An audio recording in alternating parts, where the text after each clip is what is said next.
everyone, my name is Desola. I'm a fashion designer and you are welcome to my channel.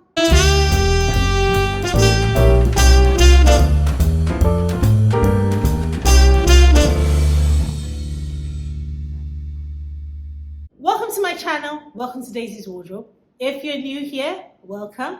And if you're an existing subscriber, welcome, welcome, welcome. I'm so happy to have you here. And if you've seen my videos before and you haven't subscribed to my channel, please do so. And put on the notification bell so that you know when I put up a new video. I'm an African-inspired ready-to-wear fashion designer based here in Lagos, Nigeria, and I've been in business for over 10 years. So here on my channel, I talk about being a fashion designer, starting a clothing brand, starting a fashion business, running a fashion business, all things fashion, and sometimes, once in a while, I talk about my life. So in today's video, I'll be talking about 3 things that are killing your creativity as a fashion designer. So like I said, I'm an African-inspired, ready-to-wear fashion designer. I make my designs and I sell my designs right here in my store. And that's what I've done for several years. So I consider myself to be an independent fashion designer. So I make money from the clothes that I sell. I am not a fashion designer that works for a fashion brand and I get paid at the end of the month. I make money from the clothes that I sell. So being a fashion designer, like me, like myself, can sometimes be very challenging, and every single time you have to be creative because you need to sell your designs. You have to be very, very creative. You have to be very innovative in the kind of things or the kind of garments that you make for your customers to buy from you. And sometimes you just get so tired and so exhausted that you are not being very creative, and it's just not working really, and you're wondering, I just don't have any ideas. I don't have anything to work with in my head to design for my next collection. So a lot of things have its role to play in that aspect. So that's what I'll be discussing in today's video. So the first thing is imposter syndrome. So what do I mean by imposter syndrome? As a fashion designer, you design clothes and you sell these designs to your clients, your customers to buy from you. And you design your collection, you design your different things, literally. And all of a sudden, you just feel like it's not good enough. And one of the reasons why you feel like what you've designed or what you're making is not good enough is because as a fashion designer, you're heavily involved in the construction and the production of this garment. So you spend several hours, several days, sometimes months to get a collection ready. You've had so many sleepless nights. You've had so many ups and downs. You've really exhausted yourself. You've spent so much money. You've done so many things, and the collection is finally here. It's ready. And you just feel like it's not good enough. It doesn't look nice. It doesn't, yeah, that's imposter syndrome. And you feel like it's just not good enough. Who's going to buy it?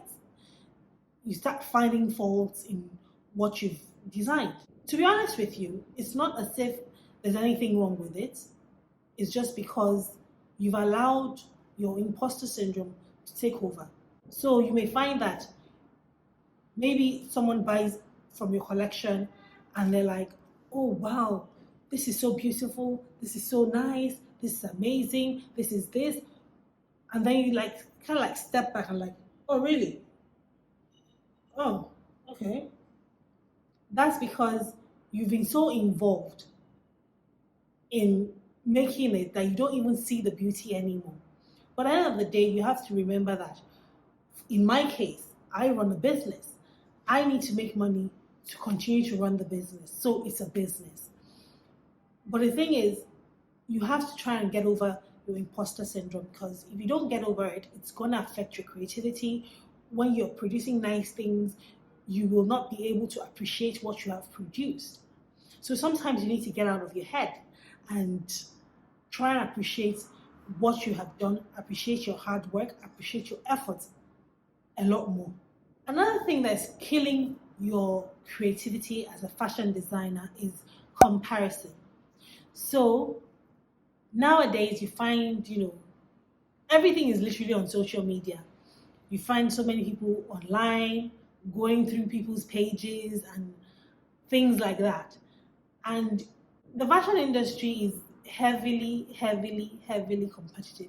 Anywhere in the world is very, very competitive. So let me say, for example, you see a fashion designer's collection and you're like, oh wow, oh wow, oh wow. And you scroll again and then you see someone else whose designs are even better than the previous one that you saw. And you're like, oh no, I don't stand a chance. My clothes are not as good. You know, oh no, can I do this? Is this my, oh, uh, uh, I don't know what to do. You know, you start comparing your collection to other people's collection. That's why, you know, when if you've ever watched any of my videos of how to start a fashion business, how to start a clothing brand, and how to start a ready-to-wear clothing brand, I always tell people to find a niche.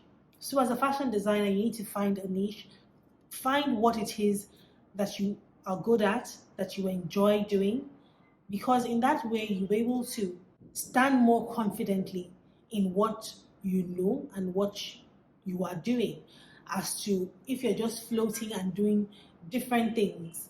Because when you're floating and, you know, today you're here, tomorrow you're here, today you're here, tomorrow you're here, when you start seeing other people's designs, other fashion designers' works, and, you know, whether they're better than yours or not, you feel insecure. You feel some type of way. And honestly, it's not really, really good for your mental health. Like I said, the fashion industry is extremely competitive. So every single day, there's something new. Every single day, there's a new fashion designer who is better than everybody. There's a new fashion designer who's better than one other person. There's a new brand. There's a new style. There's new everything, literally everything. There's something new. So you need to understand where your strengths lie. You need to understand what it is that you enjoy doing and focus on it as much as possible, and try not to compare your work to other people's work. The best thing to do is look at your work, look at your designs critically, and look at how you can improve on your designs instead of comparing your designs to other people, because that alone can kill your creativity. Because already, when you start comparing yourself, you lose motivation. You lose motivation to move forward. You lose motivation to be creative and, you know, make other kind of designs. You know, it's like holding you back, literally. Every fashion designer has their strengths and their weaknesses. And the thing is, everybody embraces their strengths and leave their weaknesses alone. You should also do the same as a fashion designer. Embrace your strengths and understand that your strengths will always be different from other people's strengths, and work in that direction. You find people complaining and saying, I don't know why my fashion business is not moving forward. I don't know why, you know, it's not working. It's not this, it's not that. Because you've allowed certain things to take over in your mind.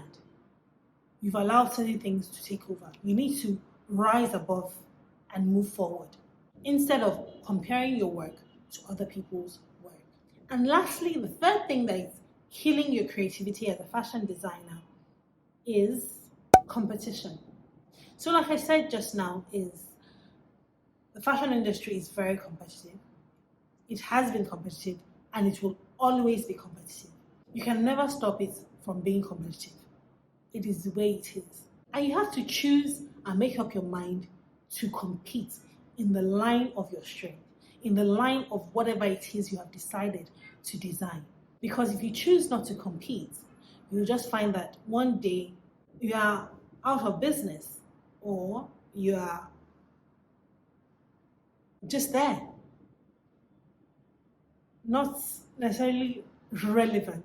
If, for example, you have a clothing brand as a fashion designer, you have to do whatever it takes to remain relevant. Just like I said earlier, every single day there's a new fashion designer, there's a new design, there's a new style, There's something new every day, and people gravitate towards new things. Everybody wants to be in fashion. Everybody wants to wear the most fashionable and the latest of the latest. So you have to keep your brand as relevant as possible. If not, you will find that one day no one can find you. Even you can't find yourself.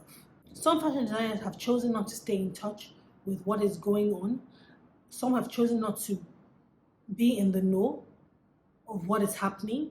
You need to know. Even if you don't know fully, you need to have an idea of what is going on within the industry. So my video for today is done. If you enjoyed watching my video, please give me a thumbs up and subscribe and put on the notification bell so that you know when I put up a new video. And so I will see you soon. Bye.